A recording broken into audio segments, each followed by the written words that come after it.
లక్ష్మి, లక్ష్మి బయటికి రావే. ఏమైందండి అలా అరుస్తున్నారు? అరవక నీళ్ళని దాన్ని నరికి పోగులు పెట్టాలి. మా వదిన గురించి నోటుకొచ్చినట్టు వాగుతున్నావంట. మనకి విలువ ఇవ్వని వాళ్ళ గురించి ఇంకెలా మాట్లాడతారండి? వాళ్ళు ఎన్ని మాట్లాడినారో మీకు కూతున్నారు కండి.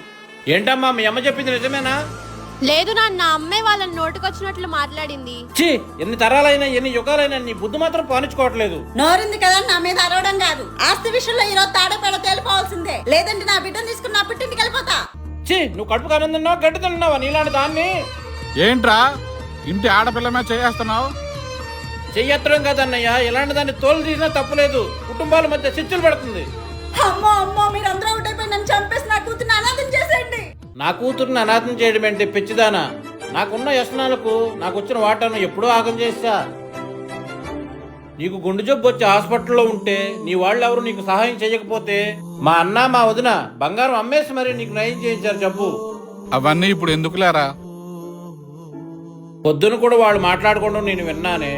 వాళ్లకున్న ఆస్తి మొత్తంలో సగం ఆస్తి అల్లుడికి రాసి సగం ఆస్తి మన కూతురు పేరు మీద రాశారే. నన్ను క్షమించండి అక్క, మీ మంచితనాన్ని అర్థం చేసుకోలేకపోయాను బావగారు. మన మధ్యన క్షమాపణలు ఎందుకులేమ్మా, మన ఇద్దరం తోబుట్టు లాంటి వాళ్ళం.